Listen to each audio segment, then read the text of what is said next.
بسم اللہ الرحمن الرحیم۔ شہر رمضان الذی انزل فیہ القرآن۔ قرآن مجید میں اللہ تبارک و تعالیٰ فرماتے ہیں کہ یہ رمضان کا مہینہ ہے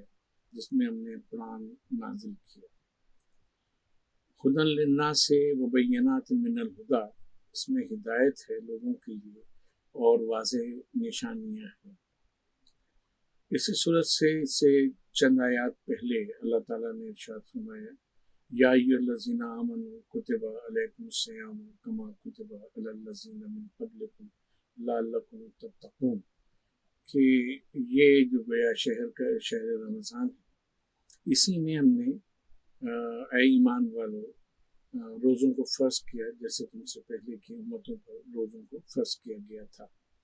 لعلکم تتقون، تاکہ تم متقی اور پرہیزگار بن جاؤ۔ عربی زبان میں کتبہ یکتبو کے معنی ہوتے ہیں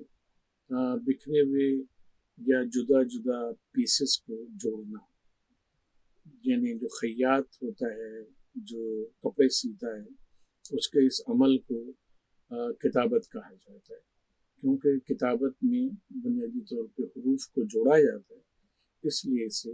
کتاب کہتے ہیں۔ اور جب یہ الا کے صلے کے ساتھ آتا ہے عربی میں تو اس کے معنی واجب کرنے کے ہوتے ہیں، جیسے کتب علیکم القصاص، تمہارے اوپر، اسی صورت سے کتب علیکم الصیام، تمہارے اوپر روزے فرض کیے گئے۔ صیام کا مطلب عربی زبان میں صام یصوم کے معنی ہوتے ہیں کسی چیز کے مقابلے میں ٹھہرے رہنا، جیسے عرب میں گھوڑا سواری کے لیے استعمال ہوتا تھا، اور اس کے ساتھ ساتھ یہ بھی تھا کہ جنگوں میں بھی ظاہر گھوڑے استعمال ہوا کرتے تھے، تو کبھی تیز آندھی آنے لگتی تھی، کبھی صحرا میں جا رہے ہیں تو اور رکاوٹیں آ جاتی تھیں، چھوٹے چھوٹے پتھریلی جگہ آ جاتی تھی، تو اس میں گھوڑا اس کے مقابل میں یا تیروں کی بارش ہو رہی ہے یا گھمسان کا جنگ ہے تو اس موقع کے اوپر گھوڑا بدکتا نہیں تھا بلکہ کھڑا رہتا تھا، تو اس کو کہتے تھے سام الخیل، یعنی مقابلے کے اوپر گھوڑا جو ہے وہ جمع رہا، اب بدکا نہیں۔ تو کتب علیکم الصیام کے معنی یہ ہیں کہ تم پر دین کی راہ میں، حق کی راہ میں، عبادات کے معاملے میں جن چیزوں کو چھوڑنا ہے ان کے بارے میں ثابت قدمی جو ہے وہ واجب کی گئی ہے، فرض کی گئی ہے، اور اسی میں سے ایک روزہ ہے کہ جس میں بہت ساری چیزیں جن سے رکے رہنا پڑتا ہے۔ اس میں سے کچھ چیزیں جو ہیں وہ مادی ہیں، کچھ چیزیں مادی ہیں جس کو ہم یہاں پہ مختصراً بیان کر سکتے ہیں، جیسے کھانے سے پرہیز کرنا اور وقت مقررہ تک کسی صورت سے پینے سے پرہیز کرنا، اور اسی صورت سے بہت ساری چیزیں تعلقات زن و شوق کے بارے میں بھی اس سے رکے رہنا اور اس قسم کی حرکتیں۔ لیکن اس کا ایک معنوی پہلو ہے، اور معنوی پہلو یہ ہے کہ اس کو بیان کرنے سے پہلے نبی پاک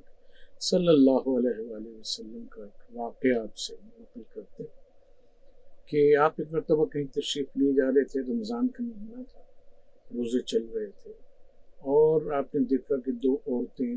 اپنے دروازے پہ کھڑی ہوئی ایک دوسرے سے لڑ رہی ہیں اور ایک دوسرے کو سب و شتم کر رہی ہیں، بری باتیں کر رہی ہیں۔ آپ نے سنا، آگے بڑھ گئے، واپس تشریف لائے گھر پہ، تو وہ عورت ان میں سے ایک آ گئی اور اس نے کہا یا رسول اللہ، اس روزے میں مجھ سے فلاں حرکت سرزد ہو گئی ہے، فلاں بات ہو گئی، کیا میرا روزہ باقی رہا؟ تو آپ نے فرمایا تم روزے سے ہو کر؟ کہ نہیں، میں روزے سے ہوں، میں صبح اٹھی، سحری کی، میں نے وہ سب کیا، کہ میں ان چیزوں سے تھوڑی سی غلطی ہو گئی مجھ سے۔ تو آپ نے فرمایا کہ تم ابھی کھڑی ہوئی لڑ نہیں رہی تھی؟ کہاں؟ کہا آپ نے فرمایا کہ وہ روزے کے روح کے منافی ہے، تو تمہارا روزہ رہا کہاں جو تم کہہ رہی ہو کہ میں روزے سے ہوں اور یہ بات ہو گئی تو اس کا کیا ہوگا؟ تو پتہ ہی چلا کہ روزہ صرف چند چیزوں سے جو ظاہری ہیں، کھانے پینے سے رک جانے کا نام نہیں، بلکہ اپنے نفس کے احتساب کا نام ہے۔ جتنی وہ چیزیں، وہ باتیں جن کا اللہ تبارک تعالیٰ نے کرنے کا حکم دیا،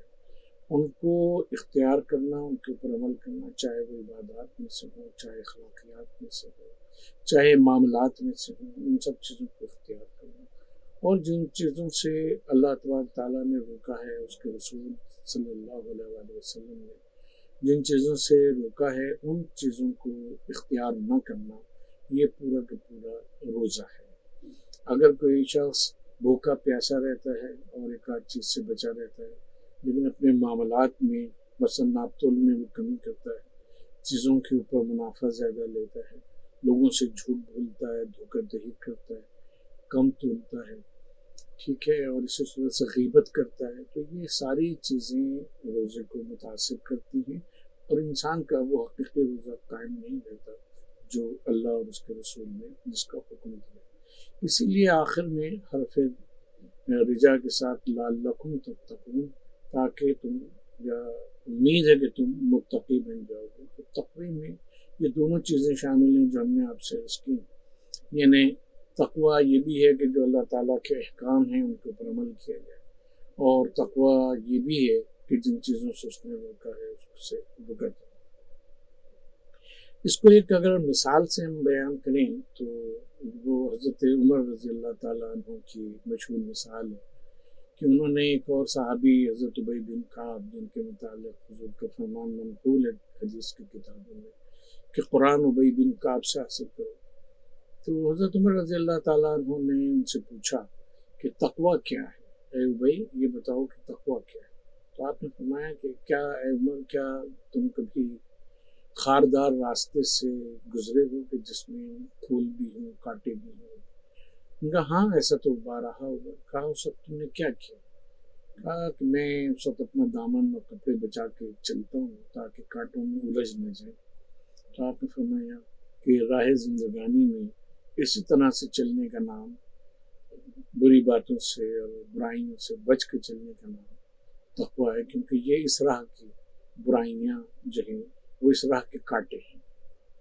تو اس سے ہمیں پتہ چلتا ہے کہ تقوی کتنی عظیم الشان چیز ہے جو اصل میں روزے کا مقصد ہے۔ اللہ تبارک تعالیٰ کو ہمارا بھوکا رہنا، ہمارا پیاسا رہنا، یہ سب اس کی ذات میں نہ کسی قسم کا اس کی شان میں نہ اضافہ کرتے ہیں نہ اس کی شان میں کمی کرتے ہیں۔ یہ سب لعلکم تتقون، تاکہ ہم ایک پرہیزگار زندگی گزاریں۔ جب انسان پرہیزگار زندگی گزارتا ہے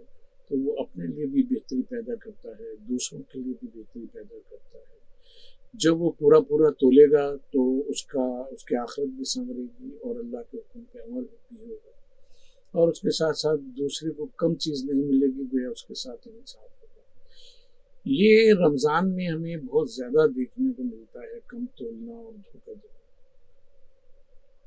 عزیزان محترم، آپ کو پتہ ہونا چاہیے، اگر قرآن مجید کی کا آپ گہری نظر سے مطالعہ کریں اور مسلسل مطالعہ کرتے رہا کیجیے کہ قوم شعیب کو علیہ السلام کو اسی جرم کی سزا دی گئی اور وہ اسی میں تباہ ہوئے کہ وہ کم تولتے تھے۔ اور انہوں نے حضرت شعیب علیہ السلام سے کہا بھی یہی ہے کہ کیا تمہارا دین ہمیں اس بات سے روکتا ہے کہ ہم یہ کریں، یہ کم تولیں، کم وہ کریں؟ تو تمہارے دین کا جو تعلق ہے گویا ان کے نزدیک تو وہ پھر عبادات اور نماز روزہ اسی سب چیزوں سے ہونا چاہیے، اللہ تعالیٰ کی پرستش سے ہونا چاہیے، دنیاوی معاملات سے اس کو کیا تعلق؟ پورا سورہ قرآن مجید میں موجود ہے، ویل للمطففین، کہ جو لوگ کم تولتے ہیں، کم دیتے ہیں، جھوٹ سے تجارت کرتے ہیں، پورا سورہ ان کی مذمت میں قرآن مجید میں موجود ہے، اور پھر اپنے مال و دولت کے اوپر بہت زیادہ تکبر بھی اس کے ساتھ ساتھ کرتے ہیں۔ تو لعلکم تتقون ایک بہت بڑی اصطلاح ہے، ایک بہت بڑا کانسیپٹ ہے کہ جو اللہ تبارک و تعالیٰ نے ہمیں دی ہے۔ یعنی لعلکم تتقون میں لعلکم اس لیے اللہ تبارک و تعالیٰ نے کہا کہ ظاہر ہے وہ خالق ہے، وہ ہمارے مزاجوں سے زیادہ واقف ہے، کہ اللہ تعالیٰ جانتا ہے کہ لوگ بظاہر روزہ رکھنے کے باوجود بھی